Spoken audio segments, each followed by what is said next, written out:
नमस्कार, चर्चा टुडे में आपका स्वागत है।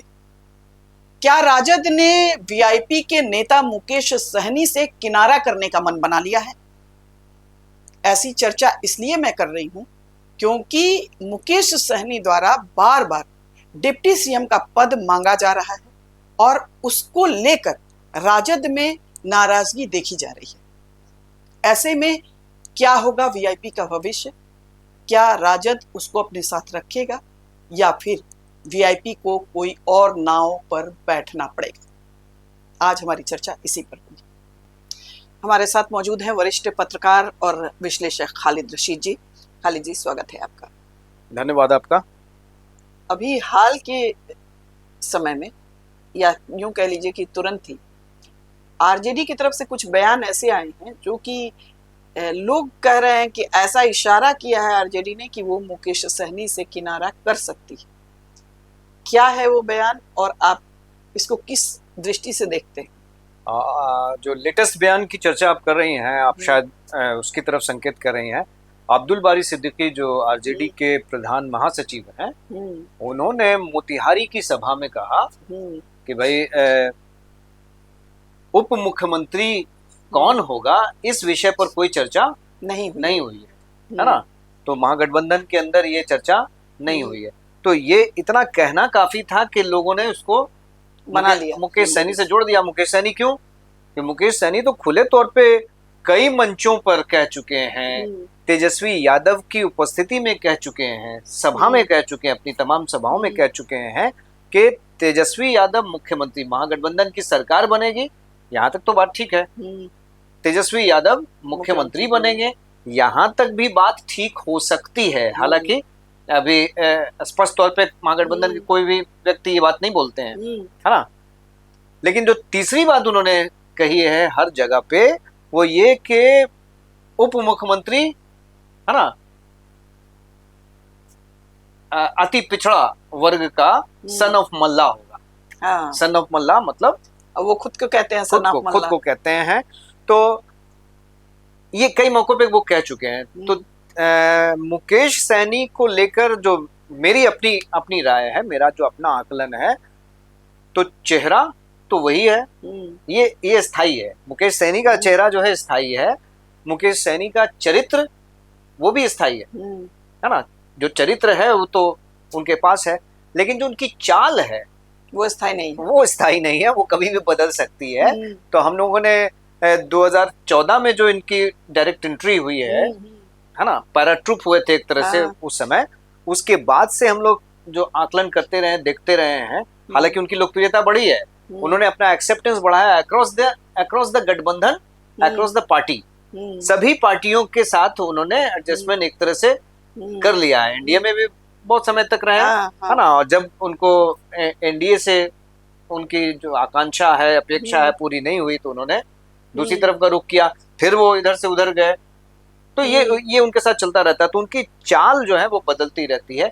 इस समय जाहिर तौर पे जो अब्दुल बारी सिद्दीकी कोई छोटे नेता तो है नहीं, बिल्कुल। आरजेडी का एक बहुत बड़ा चेहरा है ना, और प्रधान महासचिव भी हैं, एक बड़े पोस्ट पे हैं, लालू प्रसाद से उनकी बहुत करीबी है। तो अगर वो इस तरह का बयान दे रहे हैं, आमतौर पे अब्दुल बारी सिद्दीकी ऐसे कोई बयान देते नहीं है ना। कंट्रोवर्शियल बयान कभी भी आमतौर पे उनका आता नहीं है। अगर वो ये बयान दे रहे हैं मोतिहारी में सभा में, तो ये माने रखता है कि कहीं ना कहीं पार्टी के मैसेज दिया जा रहा है। हाँ, पार्टी के अंदर इन विषयों पर बातचीत हुई है कि इससे गलत मैसेज तो नहीं जा रहा है ना। मुकेश सहनी के जो बार्गेन की जो शक्ति है, उसको इससे कहीं तो बढ़ावा तो नहीं मिल रहा है कि हम लोग चुप्पी साधे हुए हैं। वो हर मंच से, हर जगह ये बोल रहे हैं कि डिप्टी सीएम तो वही बनेंगे, हाँ।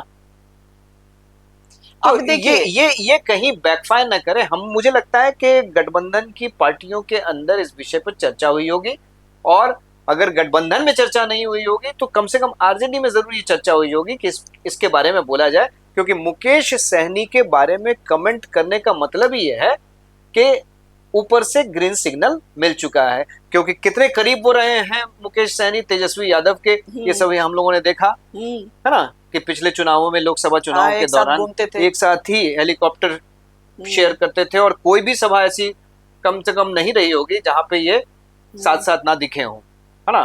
तो अभी भी परिस्थितियां बनी हुई हैं। तो कहीं ना कहीं पार्टी के अंदर ये संकेत दिए गए हैं कि महत्वाकांक्षा कहीं उनकी इतनी बढ़ ना जाए, उनको एक सिग्नल दिया जाए कि भैया बहुत है, हाँ, लिमिट में है ना, बाकी लोग भी हैं, उनकी हाँ। भी लेकिन एक बात है कि अब इस सिग्नल का मुकेश सहनी क्या अर्थ निकालते हैं? क्या इस सिग्नल के बाद मुकेश सहनी थोड़ा ठमकेंगे, या थोड़ा अपने बड़बोलेपन पर लगाम लगाएंगे, अपनी डिमांड में कमी करेंगे, या सीटों की संख्या का बार्गेनिंग का जो इरादा उनका है उसमें थोड़ी कमी आएगी, या फिर मुकेश सहनी और उग्र होते हैं, या अपनी मांगों को लेकर और ज्यादा दृढ़ होते हैं, या फिर क्या ऐसी भी नौबत आ सकती है कि वो राजद से किनारा कर लें, या राजद उनको किनारे लगा दे? संभावना तो ये मैंने पहले ही कहा कि मुकेश सहनी जो है वो चाल बदलते रहते हैं। पिछले लोकसभा में आपने देखा कि वो महागठबंधन के साथ थे, और आरजेडी ने अपने कोटे की सीट, मुकेश तीन सीटें जो है वो मुकेश सहनी को दिया, है ना। हालांकि वो तीनों सीटें हार गए, उन्होंने गंवा दिया। आरजेडी ने भी बहुत अच्छा परफॉर्मेंस नहीं किया, है ना। सीटें आई, लेकिन 26 सीटों पे में से उनको कितनी सीटें आई? 4 सीटें, है ना। कांग्रेस को 9 सीटों में से 3 सीटें। तो कांग्रेस का स्ट्राइक रेट लोकसभा चुनाव में अच्छा था, वीआईपी का तो स्ट्राइक रेट था ही नहीं। तो करीब वो रहे हैं, और उनको स्थान मिलता भी रहा है। इस बात को जो स्ट्रेटेजिस्ट हैं, महागठबंधन के जो स्ट्रेटेजिस्ट हैं, आरजेडी के जो स्ट्रेटेजिस्ट हैं, उनको ये पता है कि मुकेश सहनी शायद अपनी सीटें ना जीत पाए, लेकिन बहुत सारी ऐसी सीटें हैं जहां पे महागठबंधन का खेल बना सकते हैं। उनके पास जो निषाद, खासकर जो निषाद का वोट है वो उनके साथ है, उनके साथ जुड़ता है, और वो शिफ्ट भी हो सकता है, और इसीलिए बार्गेनिंग कैपेसिटी में रहते हैं मुकेश सहनी। तो वो ये कर रहे हैं, उन्होंने तो अपना विंडो हमेशा खोला हुआ रखा हुआ है ना। कभी वो राहुल गांधी से मिल लेते हैं, हाल में भी राहुल गांधी से वो मिले, जिसकी चर्चा हो रही थी कि क्या राहुल गांधी से करीब हो रहे हैं क्या। तो आरजेडी के खेमे में थोड़ी सी चिंता उसको भी लेकर हुई थी, और उसके बाद ही ये अब्दुल बारी सिद्दीकी का ये बयान आया। तो ये देखिए, और दूसरी तरफ ये भी कहा जाता है कि वो एनडीए से भी अपना चैनल खोले रखते हैं कि भैया इधर से अगर बात नहीं बनी तो उधर भी जा सकते, है ना। 60 सीट वो कह रहे हैं, 60 सीट्स। बिल्कुल। पिछले चुनाव में 2020 के चुनाव में एनडीए से जब वो थे तो 20 सीटें उन्हें मिली थी, 4 उनके उम्मीदवार जीते थे, वो सारे के सारे बाद में बीजेपी में चले गए। तो बार्गेनिंग की कैपेसिटी जो है वो उनकी है, और उनकी बार्गेनिंग वाली कैपेसिटी रही भी है। तो मैं भी यही मान के चलता हूं कि अभी जो भी बयान आया है आरजेडी की तरफ से, बड़े नेता की तरफ से, वो ये संकेत देने की उनकी कोशिश है कि भैया ज्यादा बार्गेनिंग में आप परेशान मत कीजिए, क्योंकि हमको सभी लोगों का हित देखना है। और आपके इन कदमों से क्या होता है कि थोड़ी सी असमंजस की स्थिति बन जाती है, बिल्कुल, है ना। कि अभी महागठबंधन में 6 पार्टियां हैं, वीआईपी को शामिल कर लें तो 6 पार्टियां हैं, आरजेडी, कांग्रेस, लेफ्ट की 3 पार्टियां, है ना, जिसमें बहुत ही मजबूत जो घटक दल है वो सीपीआई-एमएल है, जिसका परफॉर्मेंस बहुत अच्छा है, जिसकी स्ट्राइक रेट बहुत अच्छी है। वीआईपी जो है उसकी अभी टेस्टिंग चल रही है, पूरी तरह से नहीं हुई है ना। तो महागठबंधन के साथ कैसा परफॉर्मेंस, अभी महागठबंधन के साथ ये जब भी रहे हैं तो वो टेस्टिंग नहीं हो पाई है, क्योंकि चुनाव में नहीं गए हैं। साथ में चुनाव में पहली बार जाएंगे ना। बिल्कुल बिल्कुल। लोकसभा चुनाव को अगर हम छोड़ देते हैं तो विधानसभा चुनाव की अगर हम बात करें तो पहली बार जाएंगे, अगर रहे तो नहीं। और एक बात और भी है कि देखिए, आरजेडी जो है भी थोड़ा फूंक के कदम इसलिए रख रही है कि उसके अपने घटक दलों में, वाम दलों से तो विशेष प्रॉब्लम नहीं है, लेकिन कांग्रेस इधर इस बार थोड़ा ज्यादा मुखर हुई है बिहार में। जैसे डिप्टी सीएम की बात है ना सुनीता जी, नहीं, तो ये कांग्रेस क्यों नहीं कहेगी कि मेरा डिप्टी सीएम? हाँ, डेफिनेटली नहीं। और डिप्टी सीएम ही नहीं, जैसे कि पहले कांग्रेस क्या था कि एक तरह से सरेंडर रहती थी, आरजेडी के सामने सरेंडर रहती थी। इस बार ऐसा है कि उसने प्रयास किया है रिवाइवल का, अब नेताओं को बदलना, पदयात्राएं करना, बिहार में दौरा करना, या उसकी कोशिश रही है कि मतलब पार्टी को यहाँ पे फिर से एग्रेसिव रणनीति बनाई है।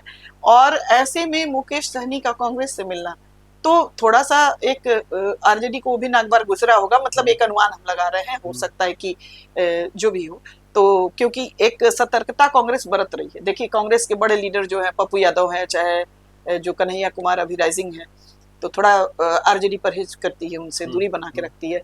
तो आरजेडी की समस्या सिर्फ भाजपा जेडीयू नहीं है, आरजेडी थोड़ा सतर्क है अपने सहयोगी दलों के साथ भी, स्पेशली कांग्रेस और जैसे वीआईपी टाइप के जो ये हैं कि भाई कहीं कोई हमको सरपास ना कर दे, स्पेशली लीडर के मामले में। और तो नहीं है, लेकिन लीडर के मामले में तेजस्वी के लिए कोई खतरा ना बने, ये थोड़ा सा उसको लेके रहते हैं। तो बहरहाल चर्चा बहुत अच्छी रही, और आगे क्या होगा अभी तो देखना बाकी है। आरजेडी क्या करती है, मुकेश सहनी क्या करते हैं, यह भविष्य की बात है, हम लोग भी इंतजार करते हैं, देखते हैं क्या होता है। दर्शकों, ये चर्चा कैसी लगी जरूर बताएं, हमारे चैनल को लाइक करें, सब्सक्राइब करें और शेयर करें। नमस्कार, धन्यवाद।